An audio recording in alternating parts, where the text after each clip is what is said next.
여호와께서 말씀하시되 오라 우리가 서로 변론하자. 너희의 죄가 주홍 같을지라도 눈과 같이 희어질 것이요 진홍같이 붉을지라도 양털같이 희게 되리라. 하나님은 영이시니 예배하는 자가 신령과 진정으로 예배할지니라.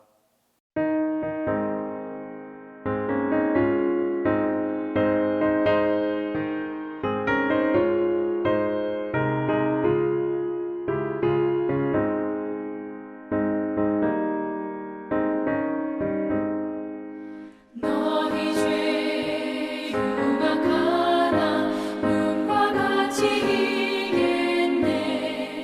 너희 죄 흉악하나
수 없는 그 은혜를 믿는 자에게 거저주네.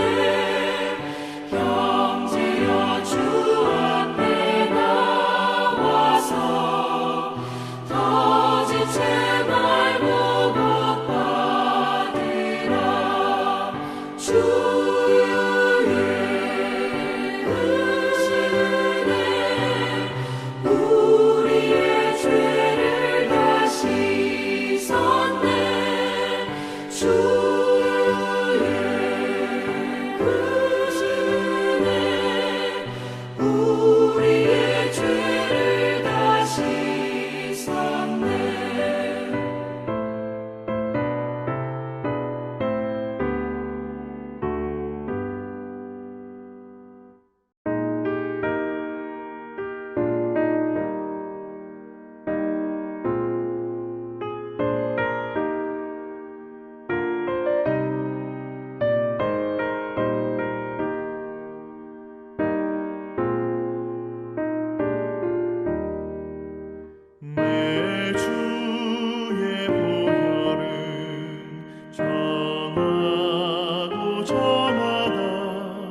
사랑의 하나님 아버지, 그리스도를 통하여 우리를 구속하시고 영원한 생명을 주신 하나님을 찬양합니다. 하나님의 사랑과 돌보심으로 이 자리에 있게 하심을 감사드립니다. 어느 것 하나 우리의 힘으로 할 수 있는 것이 없음에도 불구하고 여기까지 인도하여 주신 은혜 또한 감사드립니다. 구원의 하나님 아버지, 지금은 고난의 주간을 지나고 있습니다. 우리를 위해 십자가를 지시고 골고다 언덕길을 묵묵히 순종하며 걸으신 주님을 바라봅니다. 아무 죄도 흠도 없으신 주님께서 우리의 죄로 인해 그 모진 수모와 고통을 겪으시며 가셨던 그 십자가의 길을 우리는 가만히 묵상해 봅니다. 주님 가신 그 길을 따라 가겠노라, 본받아 살 것을 원하노라 하면서도 우리의 삶은 그렇지 않았음을 고백합니다. 남의 아픔을 애써 외면할 때도 있었음을 고백합니다. 우리의 거짓되고 불순종한 모습들을 용서하여 주옵소서. 우리의 믿음 없음에 채찍질하여 주셔서 말씀에 깨어 반응하며 온 마음으로 기도하며 날마다 믿음이 성장하게 되기를 원합니다. 각자에게 주어진 십자가의 무게만큼 잘 견디어 견고하고 굳건한 믿음으로 늘 감사와 겸손함으로 살아가기를 원합니다. 지금은 전 세계가 코로나19로 인해 두려움과 염려 속에 살아가고 있습니다. 코로나가 속히 종식되어 일상의 행복함을 되찾을 수 있게 되기를 원합니다.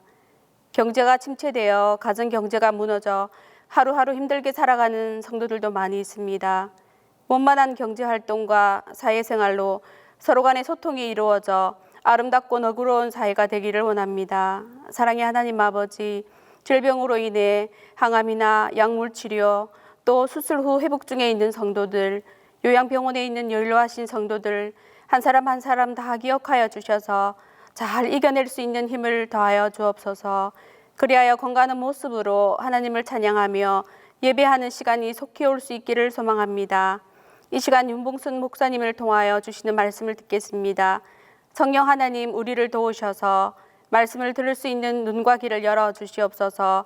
말씀으로 힘을 얻고 깨달아 지혜롭게 살아가는 동신의 성도들이 다 되게 하여 주시옵소서. 십자가의 죽으심으로 우리와 하나님과의 하나님과의 관계를 화목케 하신 예수 그리스도의 이름으로 기도드립니다. 아멘.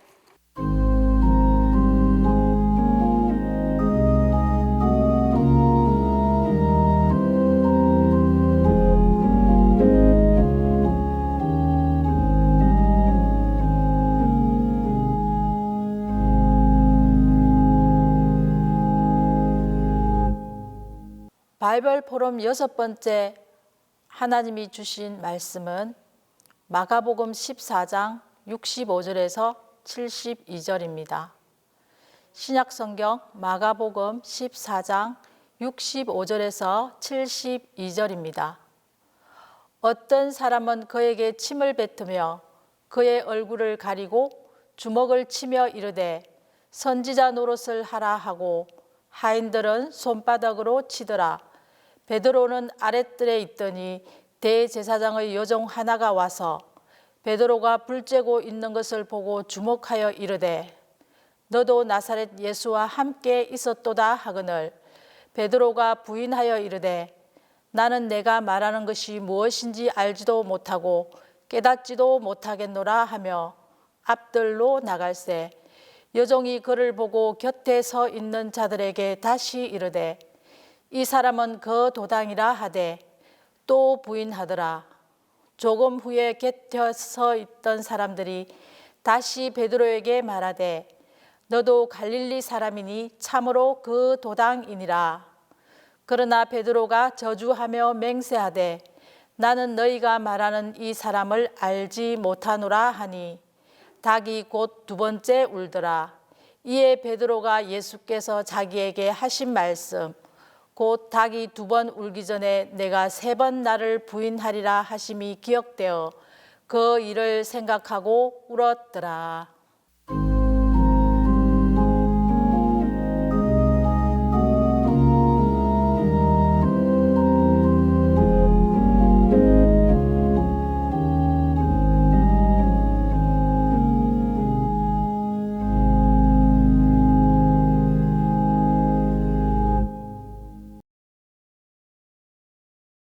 속담 중에 작심삼일이란 말이 있습니다.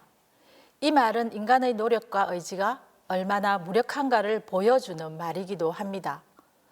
오늘 본문에 나오는 베드로는 작심삼일도 아니고 불과 몇 시간 전에 주와 함께 죽을지언정 절대로 예수님을 부인하지 않겠다고 맹세하였지만 실패로 돌아가고 말았습니다. 베드로가 예수님을 모른다고 부인하는 이 사건은 사복음서에 모두 다 나오는 내용이지요. 예수님께서 십자가 순환을 당하신 성금요일에 있었던 사건을 보도하고 있는 14장 43절에서 15장 47절에 연속되는 부분입니다. 여기서는 사내들인 공의회의 예수님의 신문과 사형 결의에 대해 보도하고 있는 14장 53절에서 65절에 이어 베드로의 예수 부인 사건을 말씀하고 있습니다. 겟세마네 동산에 계시던 예수님을 잡으러 온 자들은 예루살렘의 대제사장 집으로 예수님을 끌고 갔습니다. 그때 대제사장은 바로 가야바였습니다. 가야바는 AD 18년에서 36년까지 무려 18년 동안 대제사장직을 맡았던 사람입니다. 대제사장을 포함한 사내들인 회원들은 저녁 회의를 위하여 급히 모였던 것이죠. 새벽 이후에 공식적인 허가를 받아야 하기 때문입니다. 사내들인 공의회는 유대인의 최고 의결 기관입니다. 입법권, 사법권을 모두 가진 이스라엘 최고 법정이었습니다. 당시 사내들인 공의회 의장은 누구였을까요? 바로 대제사장이었던 가야바였습니다. 공의회 회원은 바리새인, 사두개인, 서기관, 장로 등이 대표로 구성되어 있었습니다. 의장을 포함하여 사내들인 공의회 회원은 모두 몇 명이었을까요? 71명이었습니다. 베드로는 용기를 내어 끌려가시는 예수님을 뒤따라갔습니다. 대제사장 집들 안까지 들어갔습니다. 제사장 관저 앞 정원까지 말입니다. 베드로는 끌려가신 예수님에게 무슨 일이 생길지 알고 싶었던 것입니다. 사내들인 공의회는 예수님에게 사형을 내릴 만한 아무런 증거를 찾지 못하였습니다. 많은 사람들이 예수님에 대해 거짓 증언을 하였던 것이죠. 그들의 의견이 서로 엇갈림으로 말미암아 증거가 되지 못하였습니다. 이들은 예수님이 체포되기 전에 미리 준비하고 있었던 것이죠. 하지만 그들의 고소 내용은 서로 앞뒤가 맞지 않았던 것입니다. 대제사장 가야바는 예수님의 죄를 찾기 위해 질문을 하였습니다. 그러나 예수님이 침묵하심으로 재판정은 좌절되고 말았습니다. 재판의 과정이 벽에 부딪히고 말았던 것이죠. 가야바는 전술을 바꾸어 내가 찬송받으실 분의 아들 그리스도냐라고 예수님께 물었습니다. 찬송받으실 자라는 칭호는 당시 하나님을 대신하여 오직 하나님에게만 사용할 수 있는 칭호였던 것입니다. 그때 예수님은 명확하게 내가 그니라라고 말씀하셨습니다. 내가 바로 메시아이며 내가 바로 하나님의 아들이다라고 대답하셨던 것입니다. 마가복음에 비로소 예수님이 메시아임을 공적으로 천명하였습니다. 대제사장 가야바는 자신의 옷을 찢음으로 예수님을 선언을 신성모독으로 간주하였습니다. 예수님이 친히 자신이 메시아이며 하나님의 아들이다라고 대답함으로 더 이상 증거를 찾을 필요가 없게 되었던 것이죠. 예수님의 제목이 무엇이었을까요? 첫째는 백성을 미혹하고 선동했다는 것이었습니다. 둘째는 가이사에게 세금 바치는 것을 금했다는 것이죠. 마지막으로 예수님이 메시아, 곧 그리스도, 왕이라고 주장했다는 것입니다. 오늘 본문 65절에는 사내들인 회원 몇 명이 자신들의 분노를 표출하였습니다. 예수님을 모욕하고 침을 뱉었다고 말씀하고 있습니다. 예수님의 얼굴에 침을 뱉었다는 것은 예수님과의 관계를 완전히 단절하는 것입니다. 그리고 엄청난 인격적 모욕을 주는 행위인 것입니다. 다른 복음서 요한복음에는 베드로와 또 다른 제자가 함께 예수님을 따라갔다고 말씀합니다. 또 다른 제자가 누구인지 말하고 있지는 않지만 그는 대제사장을 잘 아는 제자였습니다. 그 제자는 예수님과 함께 대제사장의 집뜰에 들어갔습니다. 그러나 베드로는 집뜰 안에 들어가지 않았고 문 밖에 서 있었습니다. 드디어 대제사장의 종이 베드로에게 다가와 예수님과 함께 있었던 사람임을 알아보았던 것입니다. 그 종은 베드로의 신분을 알아보았으나 베드로는 부인하였습니다. 베드로는 자신의 안전을 위하여 예수님의 제자임을 부인하였던 것입니다. 더 이상 자신이 드러나는 것이 두려워 베드로는 길거리로 통하는 포장된 길 앞들로 나가버렸습니다. 또다시 동일한 그 여종이 다른 사람과 더불어 베드로가 예수님의 제자라고 폭로합니다. 다시 베드로는 부인을 하지요. 1시간 정도 지난 뒤에 곁에 있던 사람들이 베드로를 고소합니다. 확실하게 너는 그들 중에 하나다. 너는 갈릴리 사람이다 라고 말했습니다. 그 당시 갈릴리 사람들은 아람 방언을 말할 때 발음에 있어서 현저히 구별되었기 때문입니다. 우리도 사람들의 말투를 보면 그 사람이 어디에 사는 사람인지 구분이 되지 않습니까? 그래서 그들은 베드로를 예수님의 제자라고 확신하였던 것입니다. 오늘 본문 71절에는 베드로가 저주하며 맹세하였다는 말이 나옵니다. 베드로가 신성모독적 발언을 했다고 말하지는 않습니다. 오히려 내가 너희에게 거짓말을 하고 있다면 하나님의 저주가 있을 것이다 라는 뜻이었습니다. 마치 법정에서 부인의 진실성을 입증하기 위하여 맹세한 것이라고 할 수 있는 것입니다.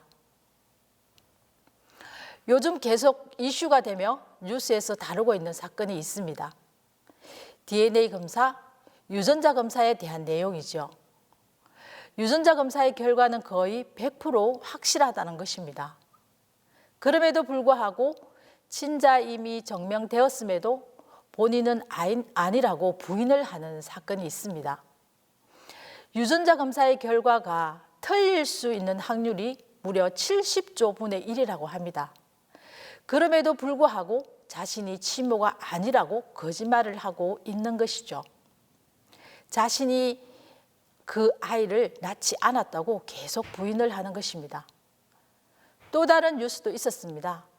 아내가 불륜을 저질러 아이를 낳은 아이를 17년간 자신의 아이로 알고 키웠습니다. 주위의 사람들이 아들이 아버지랑 닮지 않았고 다른 사람과 닮았다는 것이었습니다. 그래서 아버지가 유전자 검사를 해보았습니다. 결과가 어떻게 되었을까요? 자신이 친부가 아니었던 것입니다. 그래서 유전자 검사로 친부를 찾았으나 자신이 결단코 아니라고 끝까지 부인을 하였던 이야기이지요. 베드로는 예수님이 잡혀가시고 자신은 어떻게 될지 몰라 예수님을 모른다고 저주까지 하였습니다. 맹세까지 하며 부인을 하고 말았습니다. 2시간이 채 못 되어 마지막으로 베드로가 3번째 예수님을 부인하자 그 즉시 닭이 울었습니다. 2번째 닭이 울었던 것입니다. 그제서야 베드로는 통곡하였습니다. 누가복음 22장에는 베드로가 예수님을 3번째 부인하는 말을 좀 더 구체적으로 기록하고 있습니다.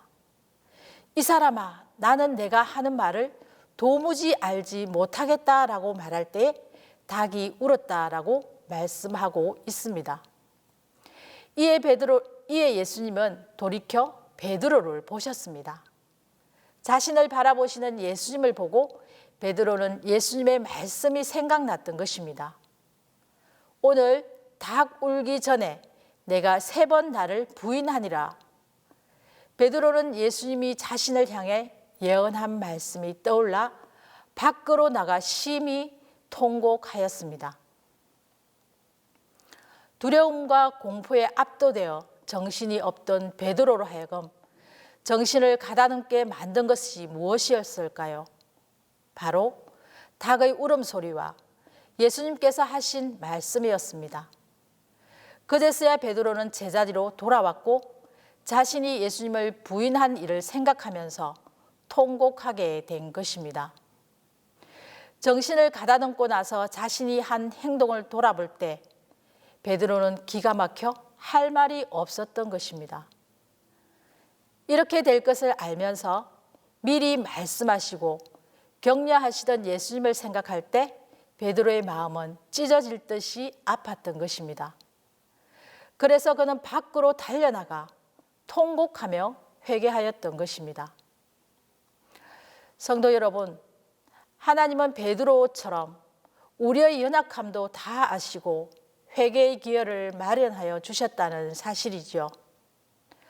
하나님께서 우리에게 회개의 기회를 주시지 않았다면 우리는 어떻게 되었을까요? 베드로도 가룟 유다와 같은 길로 가고 우리 또한 그렇게 되지 않았겠습니까? 우리 또한 예수님을 믿는 하나님의 자녀라 성도라 일컬음을 받고 살지만 그렇다고 죄에서 완전히 자유하게 된 것은 아닙니다. 우리가 이 땅에 사는 동안 여전히 실수하고 또 죄를 짓습니다. 그렇기 때문에 하나님께서는 우리로 하여금 이 문제를 해결하도록 회개의 기회를 마련해 주셨다는 것입니다. 요한일서 1장 8절에서 10절입니다. 만일 우리가 죄 없다고 말하면 스스로 속이고 또 진리가 우리 속에 있지 아니할 것이요 만일 우리가 우리 죄를 자백하면 그는 미쁘시고 의로우사 우리 죄를 사하시며 우리를 모든 불의에서 깨끗하게 하실 것이요 만일 우리가 범죄하지 아니하였다 하면 하나님을 거짓말하는 이로 만드는 것이니 또한 그의 말씀이 우리 속에 있지 아니하니라. 성도 여러분, 우리에게 무슨 허물이나 잘못한 것이 드러날 때 우리는 낙심하지 말고 즉시 회개해야 합니다. 이제 종려주의를 지나가며 부활주의를 기다리고 있습니다.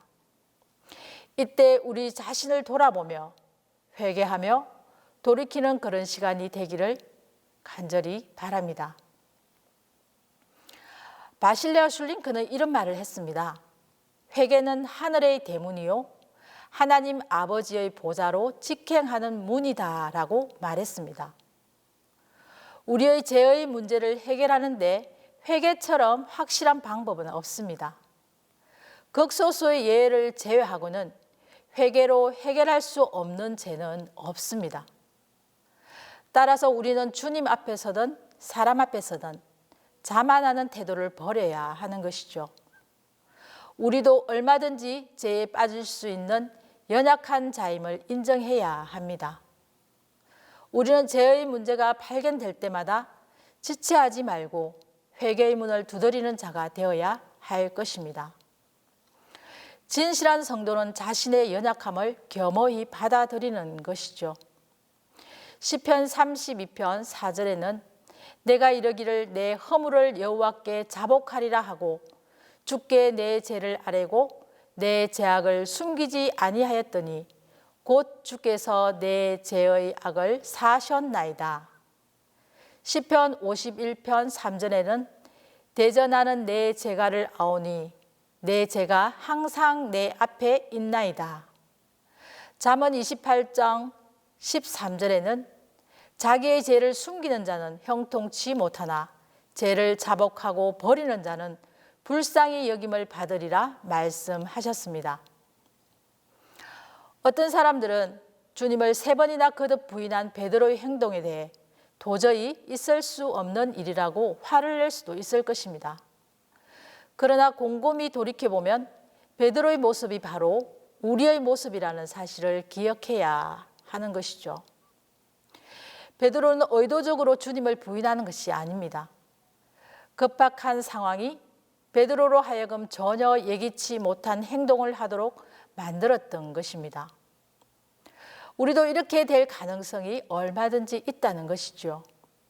따라서 우리는 항상 자만하지 말고 겸손해야 할 것입니다. 형제가 잘못을 범하는 것을 보고 정죄하는 것은 바른 신앙의 태도라고 할 수 없습니다. 도리어 잘못하는 사람을 보면서 우리도 베드로와 같은 죄에 빠질 수 있음을 알고 근신하는 자세가 있어야 할 것입니다. 우리는 육신을 입고 있는 동안 죄에 빠질 가능성이 얼마든지 있음을 기억하고 늘 깨어 있어야 할 것입니다. 코로나로 인하여 교회의 신뢰가 많이 떨어지고 세상이 교회 다니는 사람들을 싫어하고 꺼리는 현실 앞에 우리는 그리스도인이라는 사실을 부끄러워하며 살지는 않습니까? 하나님의 자녀라는 사실을 숨기지는 않습니까? 하나님을 부인하며 멀찍이 거리를 두고 살지는 않습니까? 제가 알고 있는 한 집사님은 젊어서 예수님을 모르고 살다가 칠순이 거의 다 되어서 늦게 예수님을 믿었습니다. 그런데 얼마 지나지 않아 코로나19가 터지고 온 세상이 코로나 팬데믹에 빠지게 되었습니다.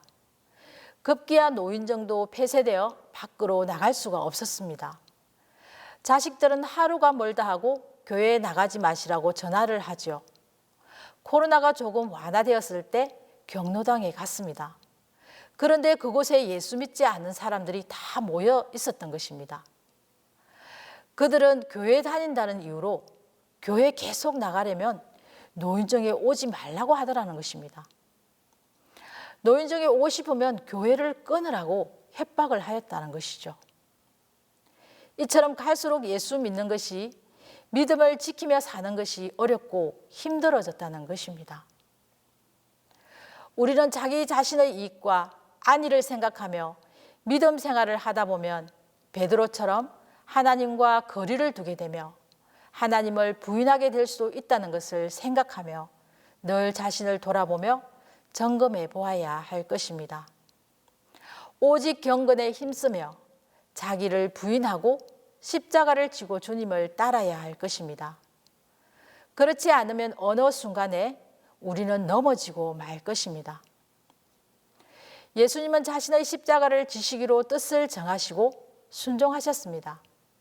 하나님의 뜻을 이루는 일에 십자가에 죽기를 각오하였을 때 두려움이 사라졌던 것입니다. 베드로 또한 예수님과 함께 죽기를 각오하였습니다. 끝까지 주님을 지키겠다고 굳게 다짐하였습니다. 그러나 막상 예수님이 끌려가시자 자신의 죽음이 두려워 베드로와 다른 제자들 모두 예수님을 버려두고 도망쳐 버렸던 것입니다. 예수님은 죽기로 작정을 하시고 십자가의 길을 갔지만 베드로와 제자들은 죽음이 두렵고 무서워 모두 다 예수님을 부인하고 흩어지고 말았습니다.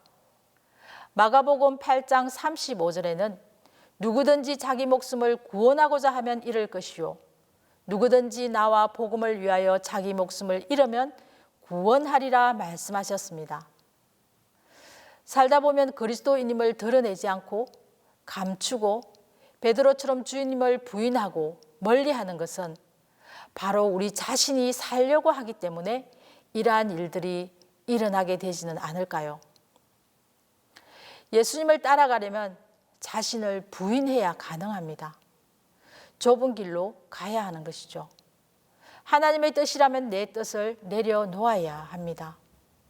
이처럼 매일매일 경건의 훈련을 할 때 고난과 환난이 닥쳐도 하나님을 부인하지 않고 묵묵히 십자가의 길을 갈 수가 있게 되는 것입니다.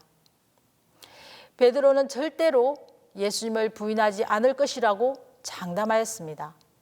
다른 제자들도 동일하게 고백하였지만 실패하고 말았습니다. 우리에게도 베드로의 모습이 있습니다. 세상에서 교회가 욕을 먹고 예수 믿는 사람들이 인정받지 못하고 있을 이때에 우리가 얼마나 예수님의 제자임을 밝히며 교회에 다니는 그리스도인임을 드러내고 살고 있을까요? 순간순간 믿지 않는 사람들 앞에서 교회 다니는 것을 감추고 예수님의 제자임을 숨기며 복음을 외면하고 살지는 않습니까? 베드로는 돌이켜 바라보시는 예수님을 보면서 예수님이 자신을 향해 하신 말씀이 떠올랐습니다. 한없이 나약하고 부족한 자신을 발견하며 심히 통곡하였던 것입니다. 베드로의 회개의 눈물을 통하여 우리에게도 회개의 모습이 있어야 할 것입니다. 지금까지 주님을 하나님으로 경외하지 못하고 예수님을 사랑하지 못하고 예수님을 드러내지 못한 삶을 고백하며 돌이키는 그런 시간이 되기를 바랍니다. 이제는 우리들의 삶으로 인해 하나님이 영광 받으시고 그리스도인들이 세상의 소금과 빛이 되어야 할 때입니다. 세상 사람들에게 예수님이 진정으로 우리의 메시아임을 하나님임을 드러내어야 할 때입니다. 예수님을 부인하였던 베드로는 회개하고 돌이켰습니다. 다시 예수님의 부름을 받았습니다. 부활하신 예수님이 다시 찾아오셨습니다. 그리고 내가 나를 사랑하느냐? 내 양을 먹이라, 내 양을 치라 말씀하셨습니다.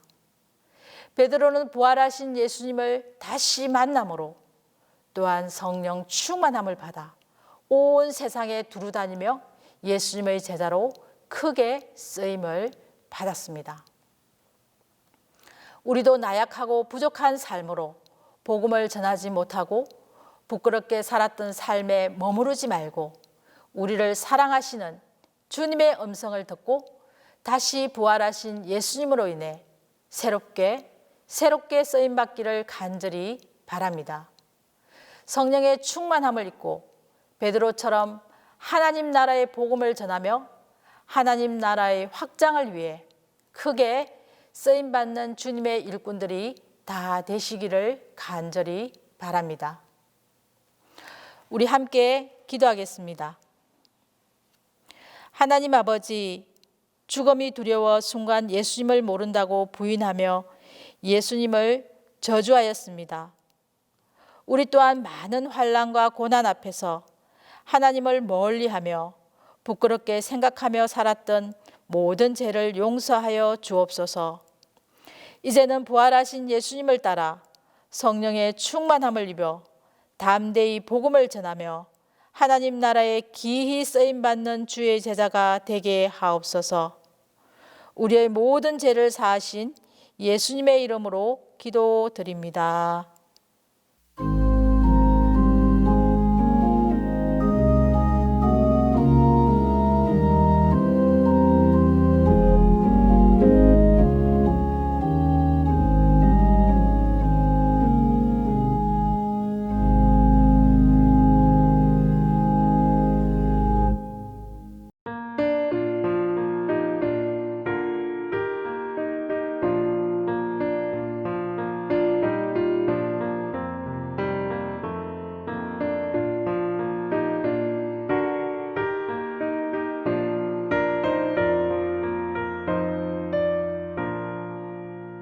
샘물과 같은 보혈은 주님의 피로다.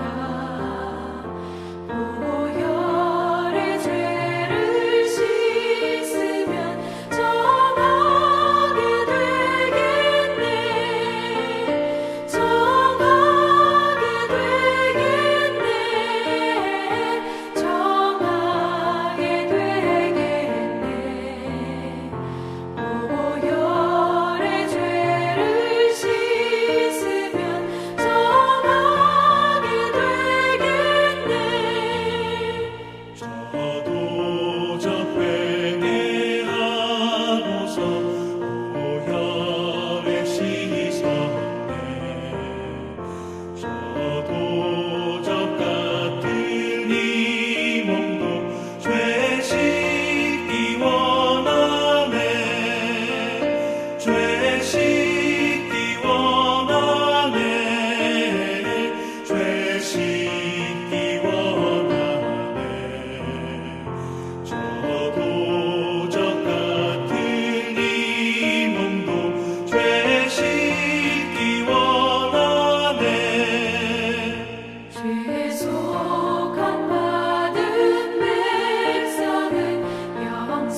이제는 예수 그리스도의 은혜와 하나님의 사랑과 성령의 교통이 지금부터 함께 계시기를 간절히 축원하옵나이다.